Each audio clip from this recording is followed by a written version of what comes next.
Hello everyone, welcome to the Amatya classes. आज हम हमारा सेकंड चैप्टर स्टार्ट करेंगे जो कि है ट्राइबल मूवमेंट्स ऑफ राजस्थान। कुछ बेसिक चीजें देखते हैं। सबसे पहले ट्राइबल मूवमेंट ऑफ राजस्थान। ठीक है, ट्राइबल मूवमेंट होने के रीजंस देखते हैं सबसे पहले कि क्यों हुए थे। कुछ इसके बेसिक फंडामेंटल्स हम हमारे क्लियर करते हैं, उसके बाद में हम वही हमारे फ्लो चार्ट से एक एक जो ट्राइबल मूवमेंट था वो हम क्लियर करते चलेंगे। देखो, हमारा हर क्लास में तरीका यही रहेगा कि हम पहले किसी भी जो मूवमेंट रहेगा, चाहे वो पीजेंट मूवमेंट है, प्रजामंडल मूवमेंट है, ट्राइबल मूवमेंट है, ये तीनों मूवमेंट एक सोशल रिफॉर्म मूवमेंट्स है। तो इनका क्या करेंगे कि सबसे पहले हम फंडामेंटल्स क्लियर करेंगे कि अगर हुए हैं तो क्या कारण रहे होंगे, क्योंकि कारण ऑलमोस्ट सबके सेम से हैं। क्या कारण रहे हैं उनकी, अगर हमको बेसिक क्लियर हो जाएगा कि कारण क्या है, क्योंकि कोई चीज़ हम अगर पढ़ रहे हैं तो हमको ये पता होना चाहिए कि क्यों हुआ, क्यों हमको पढ़ना पड़ रहा है, क्या इसका इफेक्ट हुआ था। ठीक है, ये सारी अगर चीज़ें हमारी क्लियर होंगी ना तो मेंस हमें आंसर राइटिंग में बहुत हमें हेल्प मिलेगी इन चीज़ों से। फिर हम इसके एक एक के डेवलपमेंट्स देख लेंगे, जो कि एक फैक्चुअल चीज़ें हैं, फैक्चुअल चीज़ें हमें याद रखनी है। वो मल्टीपल टाइम रीडिंग आप रिवाइज करेंगे तो वो मेमोराइज हो जाएगी टाइम के साथ में, बट ये कंसेप्ट क्लियर करना बहुत जरूरी है। तो देखो, एक हम पढ़ते हैं प्रजामंडल मूवमेंट। ठीक है, दूसरा हमने पढ़ा सोशल रिफॉर्म मूवमेंट। ठीक है, एक हम देख रहे हैं ये ट्राइबल मूवमेंट। ठीक है, और एक जो हम अभी देखे हैं वो है पीजेंट मूवमेंट।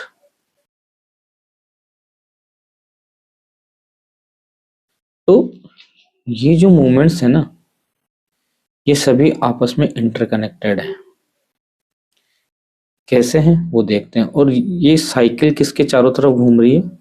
ये साइकिल घूम रही है नेशनल मूवमेंट के चारों तरफ। जो हम आज़ादी के लिए नेशनल मूवमेंट लड़ रहे हैं उसके चारों तरफ ही ये सारी चीज घूम रही है। मतलब नेशनल मूवमेंट के कारण क्या हुआ कि हमें हमारे राइट्स का पता चला सबसे पहले कि क्या राइट्स हैं। यूनिटी आई हमारे अंदर। यूनिटी के कारण ही हमें हमारे सोशल रिफॉर्मिस्ट लीडर्स मिल पाए, जिन्होंने सोशल रिफॉर्मिस्ट जैसे अनटचेबिलिटी वगैरह इसके अगेंस्ट में स्टार्ट करा सब कुछ मूवमेंट वगैरह। तो हमारा और क्लियरिटी आई। फिर इससे क्या हुआ कि हमें हमारा इकोनॉमिक जो सप्रेशन हुआ हो रहा था ब्रिटिशर्स के द्वारा, ड्रेन ऑफ वेल्थ जो हो रहा था, वो कंसेप्ट समझ में आया कि क्यों हम गरीब रह रहे हैं इतने सब कुछ रिसोर्सेज रहते हुए भी। तो ये सब चीजें जब क्लियर होने लगी कि कॉमन पीपल्स के बीच में, तो वो क्या हुआ कि जो ट्राइबल्स थे हमारे, उनको खुद के राइट्स का पता चला कि ये हमारे राइट्स हैं। तो वो उन्होंने मूवमेंट स्टार्ट किया। किसानों को उनके हक के लिए उन्होंने लड़ाई लड़ी। और सोशल लीडर्स तो एक्टिव थे ही सोशल रिफॉर्म्स के लिए। और इन सब से के कारण क्या हुआ, प्रजामंडल मूवमेंट क्या हुआ, प्रजामंडल मूवमेंट और स्ट्रॉन्ग हुआ। उन्होंने ये सोच लिया कि ये जो चेंज है ना, जो वाटरशेड चेंजेस हम सोसाइटी में चाहते हैं, वो ब्रिटिशर्स तो नहीं करेंगे। ये तो बहुत क्लियर हो गया था, क्योंकि आफ्टर 1857 ब्रिटिशर्स सोशल चेंजेस करने के काफी अगेंस्ट थे, क्योंकि वो एक बार देख चुके थे 1857 के अंदर कि उन्होंने जो हमारी सोशल और रिलीजियस जो प्रैक्टिसेस थी उसके अंदर इंटरफेयर करने के कारण कितना बड़ा उनको नुकसान हुआ था 1857 में। तो वो बहुत रिजिड हो गए थे। तो ये तो ऑलमोस्ट डिसाइड हो चुका था कि प्रजामंडल मूवमेंट में ही जो स्ट्रॉन्ग गवर्नमेंट हमारी बनेगी खुद की, वही एक स्ट्रॉन्ग डिसीजंस ले सकती है और रिफॉर्म कर सकती है सोसाइटी में। इन सब ने क्या किया कि हमारा जो नेशनल मूवमेंट था, नेशनल मूवमेंट लेके आया renaissance. Renaissance in Indian society. ठीक है। नेशनल मूवमेंट लेके आए रिनेसेंस इन इंडियन सोसाइटी, और ये उसी के आप कह सकते हैं पिलर्स है चारों, और नेशनल मूवमेंट इन्हीं चारों पिलर्स के ऊपर डेवलप हुआ था। ठीक है, तो ये था हमारा बेसिक पिक्चर मूवमेंट्स की। अब हम देखते हैं ट्राइबल मूवमेंट्स के रीजन इंडिविजुअली। ओके,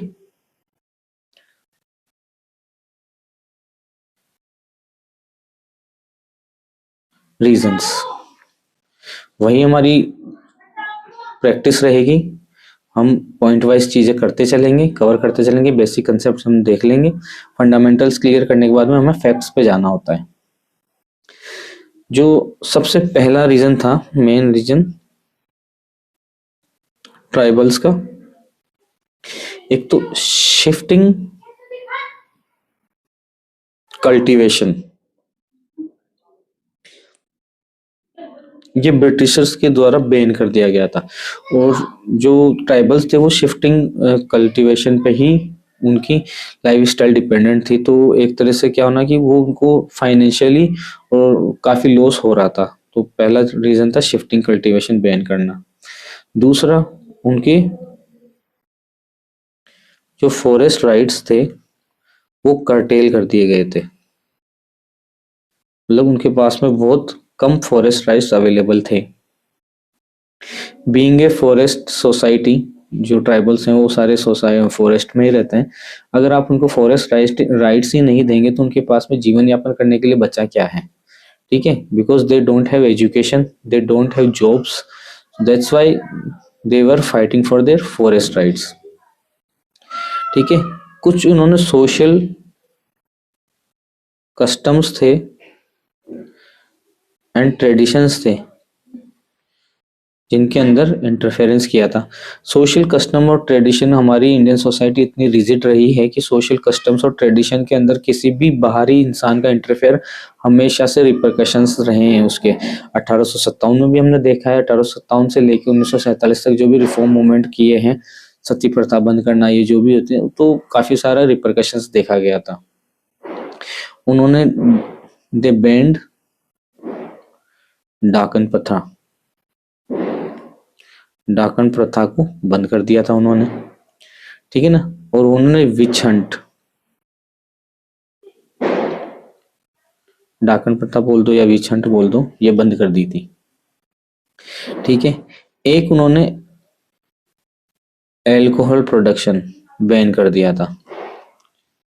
ठीक है, और ट्राइबल्स का क्या ना, एल्कोहल प्रोडक्शन एक मेन व्यवसाय हुआ करता था जिससे वो इकोनॉमिकली अपनी वेलबींग का ध्यान रखते थे। ठीक है, और उनकी ये बंद कैसे हुई, अंग्रेजों की जो थी फ्लोट एक्साइज पॉलिसी, मतलब उनकी गलत एक्साइज पॉलिसी के कारण ये अल्कोहल बैन हुई और उनको फाइनेंशियली लॉस हुआ। अगर आप कोई डिसीजन ले रहे हैं तो आपको ये भी देखना चाहिए कि जो वहाँ के लोकल लोग हैं उन पे इसका क्या इफेक्ट पड़ने वाला है। ठीक है, मूविंग नेक्स्ट,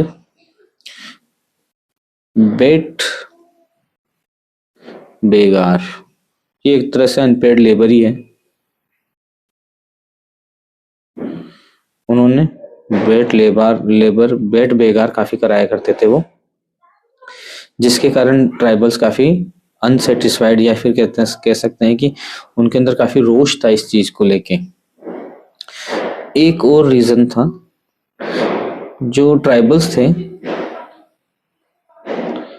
वो टैक्सेस लिया करते थे। दो तरह के टैक्सेस थे, एक तो रखवाली टैक्स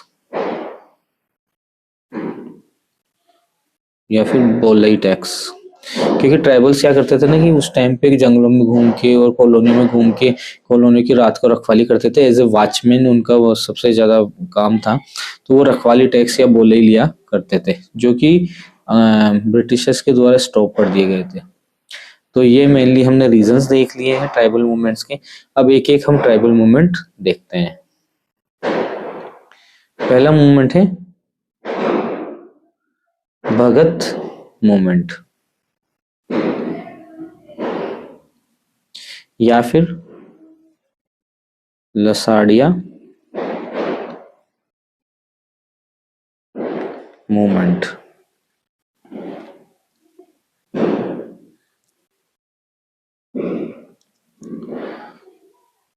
ठीक है, अगर हम भगत मूवमेंट के बारे में देखें, थोड़ा इसका बेसिक्स देख लेते हैं एक बार पहले।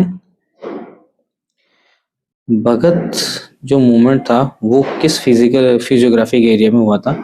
ये हुआ था वागड़ में या वागड़ रीजन में, ठीक है, जहाँ पे कि भील सबसे ज्यादा पाए जाते हैं। और ये वागड़ रीजन किसको कहते हैं? डूंगरपुर और बांसवाड़ा का जो एरिया है वो वागड़ रीजन होता है, ठीक है। इसके जो भगत मूवमेंट के हमारे लीडर थे वो कौन थे? वो थे सेंट गोविंद गुरु, संत गोविंद गुरु एक तो, और दूसरे थे हमारे इंपॉर्टेंट लीडर सुरजी भगत। तो सुरजी भगत और संत गोविंद गुरु ये दो इंपॉर्टेंट लीडर थे हमारे भगत मूवमेंट के। तो ये हमने भगत मूवमेंट का बेसिक्स देख लिए। अब हम देखेंगे कि गोविंद गुरु के क्या इनिशिएटिव्स रहे इस मूवमेंट में। पहले थोड़ा गोविंद गुरु के बारे में जानते हैं। गोविंद गुरु वेदसा या आप बेदसा बोल सकते हैं इसको, वेदसा बोले या बेदसा बोले, जो कि डूंगरपुर में है, यहाँ के जन्मे हुए थे। उनका जन्म बेदसा का था। दूसरा इंपॉर्टेंट पॉइंट गोविंद गुरु के बारे में कि ये दशनानी सेक्ट को मानते थे, ठीक है। दशनानी जो सेक्ट थे ये उसके फॉलोवर थे और इनके डिसाइपल थे, मतलब इनके शिष्य डिसाइपल, इनके डिसाइपल थे संत राजगिरी। देखो स्टूडेंट्स, मैं क्या ना इंग्लिश में लिख रहा हूँ लेकिन मैं बोल हिंदी में भी रहा हूँ, तो अगर जो हिंदी मीडियम के स्टूडेंट्स है जो अनकंफर्टेबल है इंग्लिश में, वो इस सब चीज को इसी पैटर्न में हिंदी में लिख सकते हैं आराम से। मैं काफी स्लोली पढ़ा रहा हूँ और काफी स्लोली हम इसको लिख लिख के कंप्लीट कर रहे हैं, तो आप उसी स्पीड में अपना देख सकते हैं इसको, ठीक है। आप हिंदी में लिख सकते हैं, और अगर फिर भी आपको अगर कोई इशू है तो आप मुझे कमेंट बॉक्स में बताइए, हम यहाँ पे हिंदी में भी जितना हो सकेगा लिखने की कोशिश करेंगे। तो इनके डिसाइपल हुए थे संत राजगुरु। ये भगत जो सेक्ट था उसको फॉलो करते थे। ये भगत सेक्ट किससे इंस्पायर्ड था? It was inspired from Dayanand Saraswati, ठीक है, जो हमारे नेशनल लीडर थे सोशल रिफॉर्म मूवमेंट के। इन्होंने क्या किया कि स्टॉप कर दिया रिलीजियस कन्वर्जन, क्योंकि भील क्या थे, उनके पास में शिक्षा थी नहीं, तो उनका बहुत ज्यादा रिलीजियस कन्वर्जन कराया जा रहा था उस टाइम पे। तो उस चीज को रोकने के लिए उन्होंने संत से राजगिरी ने भगत से सेक्ट की स्थापना करी, जो कि दयानंद सरस्वती से काफी इंस्पायर्ड थे। इसमें आगे देखते हैं हम आगे क्या क्या डेवलपमेंट्स हमारे हुए हैं।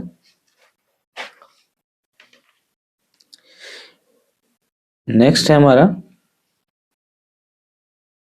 जस्ट मिनट, नेक्स्ट है हमारा 1883 में संप सभा की स्थापना, ठीक है। संप का क्या मतलब होता है?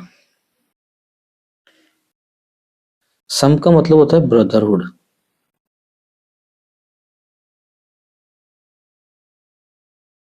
या फिर यूनिटी, भाईचारा या एकता इसको कह सकते हैं। और संप सभा की स्थापना क्यों की गई? फॉर रिफॉर्मिंग एविल प्रैक्टिसेस, जो भी हमारे समाज में कुरीतियां थी उनको रिफॉर्म करने के लिए संप सभा की स्थापना की गई। और इसका जो पहला सेशन था, फर्स्ट सेशन, वो 1903 में मानगढ़ की पहाड़ियों में हुआ। मानगढ़ की हिल्स में कह सकते हैं हम, जो कि बांसवाड़ा में है, मानगढ़ की पहाड़ियां।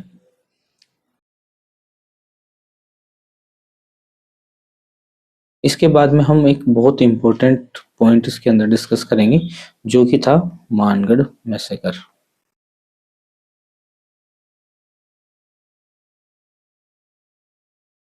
ये मैं इंपॉर्टेंट क्यों कह रहा हूँ और इसको मैंने अलग से क्यों लिया है, इसका रीजन मैं बताता हूँ आपको। पहला कि पॉइंट, इसको जलियांवाला बाग की संज्ञा दी गई थी। ठीक है, ये बहुत इंपॉर्टेंट पॉइंट है। Jallianwala Bagh massacre of Rajasthan. काफी सारे मैसेकर जो हमारे राजस्थान में हुए उनकी तुलना जलियांवाला बाग से की गई है। बट अगर आपके पास में क्वेश्चन आता है जलियांवाला बाग की संख्या किसे दी गई थी और अगर मानगढ़ मैसेकर उसमें नाम है, तो आपको नो डाउट मानगढ़ ही टिक करके आना है। ये one of the most important massacre था उस टाइम का। क्यों था मैं अभी बताता हूँ इस डिटेल में। तो मानगढ़ मैसेकर को जलियांवाला बाग मैसेकर ऑफ राजस्थान कहा जाता है। 17 नवंबर 1913 का दिन था। ठीक है, 1500 भील 1500 भील मानगढ़ की पहाड़ी पर मीटिंग के लिए इकट्ठा हुए थे। ठीक है, ब्रिटिशर्स को ये पता चल गया कि मानगढ़ की पहाड़ी पर इस तरह से कोई एक मीटिंग हो रही है और सभी भील मिलके एक भील प्रदेश, इस ये एक अफवाह फैलाई गई थी कि एक भील प्रदेश बनाना चाह रहे हैं और ये सब कुछ। तो उन्होंने क्या हुआ कि इन 1500 भील्स के ऊपर ओपन फायर कर दिया।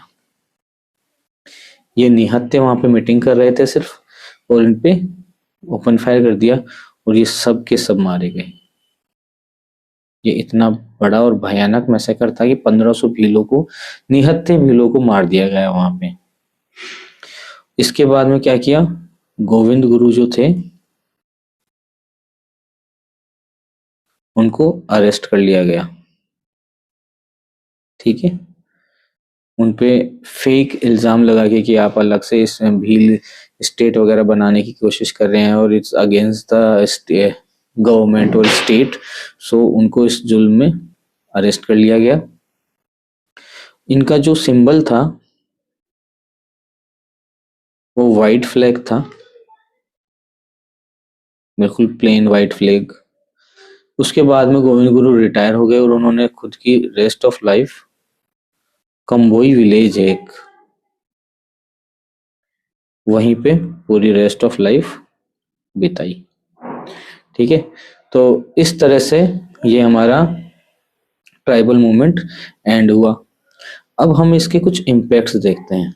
अगर इतना इम्पोर्टेंट और इतना बड़ा ट्राइबल मूवमेंट अगर एंड हुआ है तो वो कुछ ना कुछ खुद की छाप छोड़ के जाता है, चाहे वो फेल ही क्यों ना हो, खुद की सोसाइटी के ऊपर छाप जरूर छोड़ के जाता है। तो पहला इम्पोर्टेंट इम्पैक्ट जो हुआ वो हुआ पॉलिटिकल अवेयरनेस आई लोगों में। अगर आप पॉलिटिकली किसी भी एक्शन या फिर कोई भी आंदोलन होता है उसमें पार्ट लेते हैं तो ऑब्वियस सी बात है कि आप में पॉलिटिकल अवेयरनेस बढ़ती ही बढ़ती है। भील्स में यूनिटी इंक्रीज हुई, भील बिकेम यूनाइटेड। ठीक है, वो ट्राइबल्स थे, एजुकेशन बहुत कम थी लेकिन उनमें यूनिटी डेवलप हुई। ठीक है ना, और ये भील किस एरिया के थे, ये थे बांसवाड़ा, डूंगरपुर, सिरोही, मेवाड़। ठीक है, कुछ सोशल रिफॉर्म्स हुए। सोशल रिफॉर्म्स कौन कौन से हुए वो हम देख चुके हैं ऑलरेडी। एक अलग डेवलपमेंट जो हुआ कि भील्स जो थे वो काफी, आप कह सकते हैं कि मेन फोर्स से एक्सक्लूडेड थे, एक्सक्लूडेड सेक्शंस थे मेन स्ट्रीम से। तो जो उनको मेन स्ट्रीम में लाने का काम किया ठीक है, एक कनेक्शन एस्टेब्लिश किया, वो इस मूवमेंट के मूवमेंट नहीं किया। ठीक है, उनको एक मेन जो फोर्स है वो बना दिया गया एक ट्राइबल मूवमेंट के अंदर भील्स को। तो ये सारे इम्पैक्ट रहे। इसके बाद में हम देखेंगे सेकंड मूवमेंट हमारा जो रहा। सेकंड मूवमेंट कौन सा था हमारा सेकंड मूवमेंट हम देखेंगे एक ही मूवमेंट। एक ही मूवमेंट, या फिर इसको आप बोल सकते हैं भोमट भील मूवमेंट। एक ही मूवमेंट, भोमट भील मूवमेंट। एक ही का मतलब क्या होता है? एक ही का मतलब होता है कि यूनिटी ऑफ वेरियस ट्राइब्स। ठीक है, मूवमेंट्स हो ही क्यों रहे हैं? क्योंकि वो यूनिटी बढ़ा रहे हैं। सबसे बड़ा रीजन मूवमेंट होने का यही तो है कि भाई उनमें क्या यूनिटी बढ़ रही है ट्राइब्स के अंदर, तभी तो मूवमेंट हो पा रहे हैं। तो अगर हम एक ही मूवमेंट के बारे में देखें तो एक ही मूवमेंट 1921 एडी में 1921 एडी में भील ग्रासिया ट्राइब के द्वारा करा गया था। Bhil and gratia tribe of Mewar. Just a minute.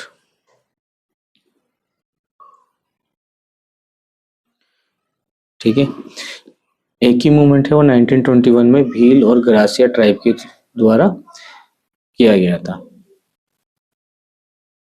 ये जो मूवमेंट था ये कहाँ से स्टार्ट हुआ?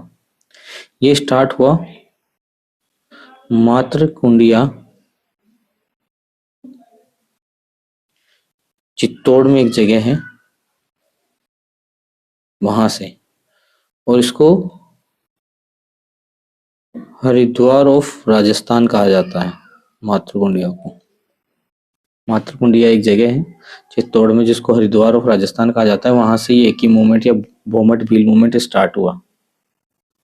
इसके अगर हम लीडर्स देखें, लीडर कौन कौन से थे इसके, तो एक लीडर जो बहुत इंपॉर्टेंट थे वो थे मोतीलाल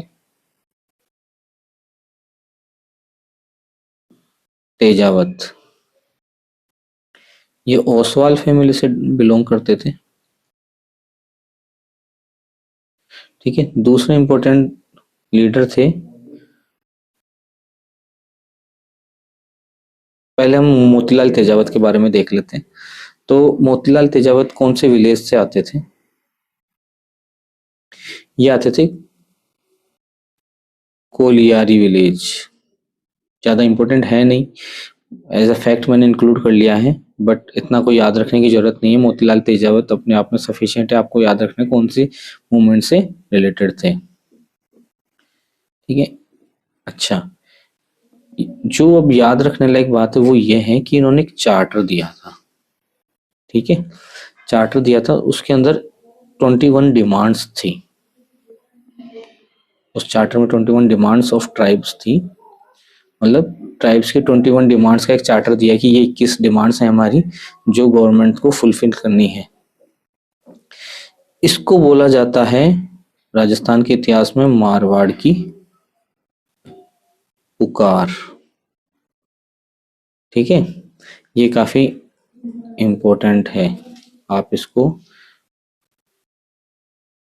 रेड मार्क कीजिए। मारवाड़ की पुकार क्या है? Demand of 21 demands of tribe. Okay, so moving further, इसमें आगे हमको एक चीज और देखनी है जो है नीमड़ा मैसेकर।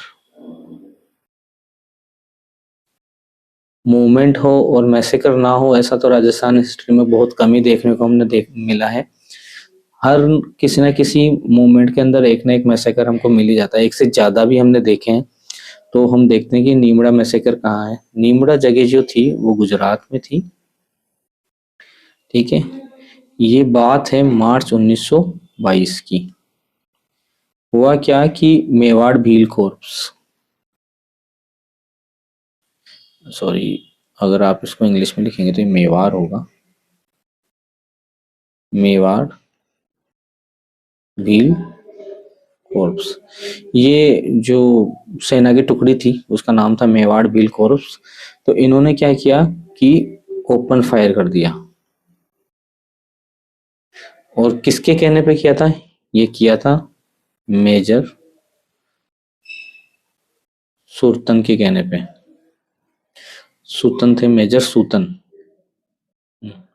मेजर सूतन के कहने पे मेवाड़ भील कोर्प्स ने ओपन फायर कर दिया ट्राइब्स पे।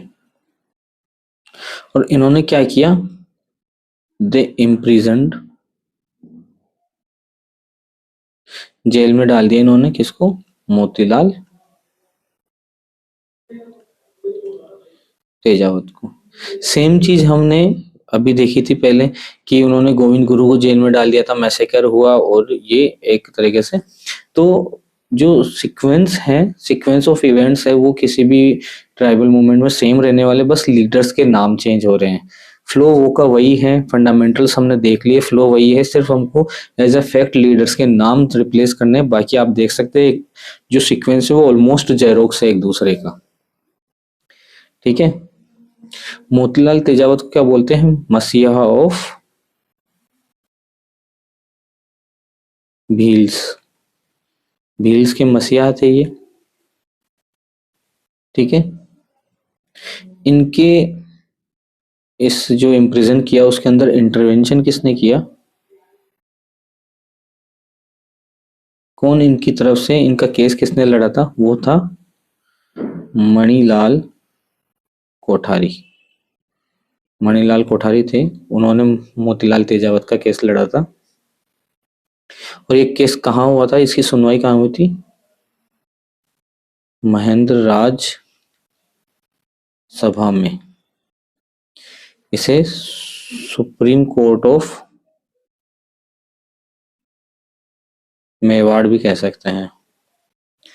महेंद्र राज सभा, इसकी स्थापना की थी महाराणा सज्जन सिंह ने। मीन्स कुछ भी बड़ा केस अगर कुछ भी होता था तो एक तरह से कोर्ट की तरह सुनवाई होती थी इस महेंद्र राज सभा के अंदर। इसकी स्थापना करी गई थी महाराणा सज्जन सिंह के द्वारा। तो यहाँ पे मणिलाल कोठारी ने इनको रिप्रेजेंट किया था, मोतीलाल तेजावत को। ठीक है, अप्रैल 1922 की बात है। मेवाड़ भील कोर फिर से इन्होंने एक कह सकते हैं कि एक मेवाड़ भील कोर ने एक घटना को अंजाम दिया। वो थी सियावा विलेज में, ये पड़ता है सिरोही में। सियावा विलेज पड़ता है सिरोही के अंदर। इन्होंने क्या किया, वहां पे ग्रासिया ट्राइब थी, ग्रासिया जनजाति के जो लोग थे वो थे, उन पे अटैक कर दिया, उन पे अटैक कर दिया ग्रासिया ट्राइब पे। दूसरा एक और जो इन्होंने चीज करी, ये तो किया उन्होंने अप्रैल में, और फिर मई में इन्होंने किया बालोलिया। जो बालोलिया में एक जगह है, बालोलिया और भूला विलेज, दो जगह है, ये भी सिरोही में ही है। यहाँ पर भी ट्राइब्स पे अटैक कर दिए इन्होंने। तो मेवाड़ भील कोर्स ने क्या किया, मल्टीपल अटैक्स किए। मेवाड़ भील कोर्स ने क्या, मल्टीपल अटैक्स कैरिड आउट करे। ठीक है, तो इस आंदोलन के दौरान क्या हुआ, बहुत सारे ट्राइब्स ने खुद की जान गंवाई, बहुत लोग शहीद हुए। ठीक है, इसके बाद में हम देखेंगे कि तीसरा जो मूवमेंट हम हुआ था ट्राइब्स का, वो था मीना ट्राइब मूवमेंट।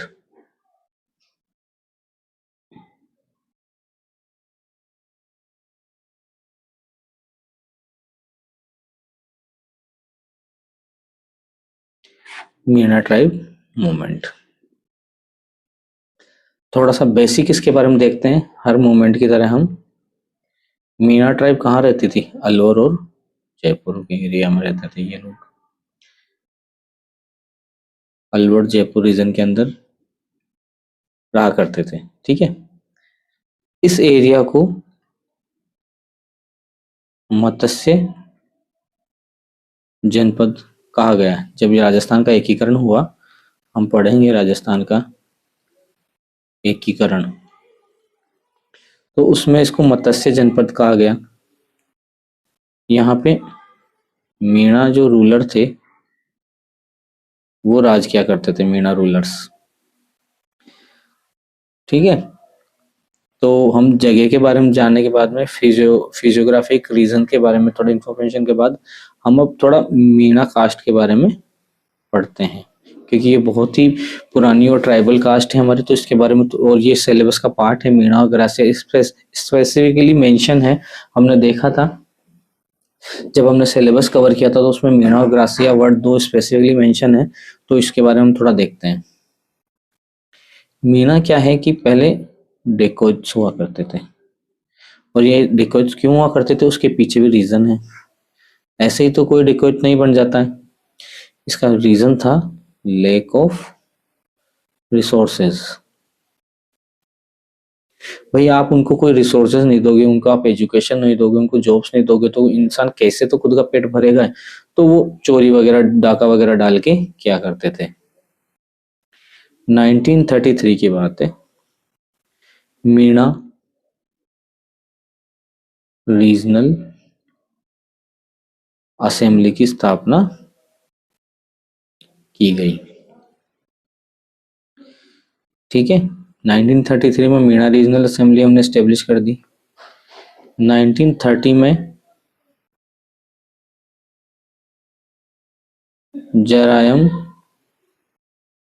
पेशा एक्ट, ये एक एक्ट पास किया गया था। इस एक्ट के अकॉर्डिंग क्या था कि जितने भी मेल या फीमेल मेंबर होंगे मीणा कम्युनिटी के, वो नियर बाई पुलिस स्टेशन जाएंगे, ठीक है। ऑन द रूटीन बेसिस पे जो भी डे डिसाइड किया जाएगा उस पर पुलिस स्टेशन जाएंगे और वो खुद की अटेंडेंस लगा के आएंगे, ठीक है। वो क्या है कि डकैत उस टाइम पे चोरी चकारी और डकैती इतनी ज्यादा बढ़ गई थी कि उसको कंट्रोल करने के लिए जरायम पेशा एक्ट पास किया गया था और मीणा ट्राइब को उसके अंदर इंक्लूड कर लिया गया था। ये इसकी हिस्ट्री इसके पीछे की। तो उनको क्या बोला कि आप पुलिस स्टेशन जाइए और अटेंडेंस लगाइए, जिससे क्या ना कि कंट्रोल किया जा सके। 1924 में इनको क्रिमिनल ट्राइब्स एक्ट पास हुआ था, उसमें भी इनको इंक्लूड कर लिया गया। मतलब इस एक्ट में क्या हुआ था कि क्रिमिनल ट्राइब्स एक्ट में कुछ डेजिनेटेड ट्राइब्स को बाय डिफॉल्ट क्रिमिनल डिक्लेयर कर दिया गया था कि भाई ये जो ट्राइब्स हैं ये तो क्रिमिनल हैं ही हैं, ठीक है। नो डाउट कि आप कितने पढ़े लिखे हैं, अगर आप उस ट्राइब से बिलोंग करते हो तो आपको क्रिमिनल ही काउंट किया जाता था। देखते हैं आगे। आगे की जो डेवलपमेंट है एक इम्पोर्टेंट इसमें वो है नीम का थाना कॉन्फ्रेंस। नीम का थाना कॉन्फ्रेंस हुई थी, इसके बारे में थोड़ा देखते हैं। इसके जो पहले प्रेसिडेंट थे वो थे जैन सेंट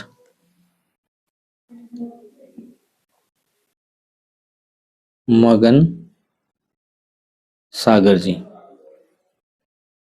मगन सागर जी थे, उन्होंने एक खुद की बुक भी लिखी, उस बुक का नाम था मीन पुराण, ठीक है। मीन पुराण एक इन्होंने बुक लिखी, काफी फेमस बुक है, आपको ये याद रखनी है। मीन पुराण, मगन सागर, ठीक है। मगन सागर के द्वारा लिखी हुई है। बंशीधर शर्मा, बंशीधर शर्मा इसी मूवमेंट में लीडर थे। उन्होंने Meena reform committee, Meena reform committee की स्थापना करी। यह क्या करती थी, जो भी रिफॉर्म्स वगैरह जरूरी है इस मीणा का सोसाइटी के अंदर, तो उसके लिए काम करती थी। तो मीणा रिफॉर्म कमेटी की स्थापना करी। उसके बाद में एक था बाघावास कॉन्फ्रेंस। बाघावास कॉन्फ्रेंस ये काफी इंपॉर्टेंट कॉन्फ्रेंस रही है। क्यों? क्योंकि इसके अंदर 26,000 लगभग लगभग है ये पार्टिसिपेंट थे। ठीक है, 26,000 लोगों ने इसमें पार्टिसिपेट किया और उन्होंने एक साथ रिजाइन किया। They resign together from the post of village watchman. Village watchman की पोस्ट से 26,000 लोगों ने एक साथ रिजाइन किया बाघावास कॉन्फ्रेंस के अंदर। इस दिन को मीणा कम्युनिटी लिबरेशन डे की तरह मनाती है। इसको बोलते हैं लिबरेशन डे। और इसके पीछे लीडर कौन थे? ठक्कर बप्पा। ठक्कर बप्पा इसके लीडर थे। उन्होंने ये कॉन्फ्रेंस अरेंज कराई और लिबरेशन डे सेलिब्रेट करा। तो ये कॉन्फ्रेंस एक्चुअली इतनी इम्पोर्टेंट हुई क्यों?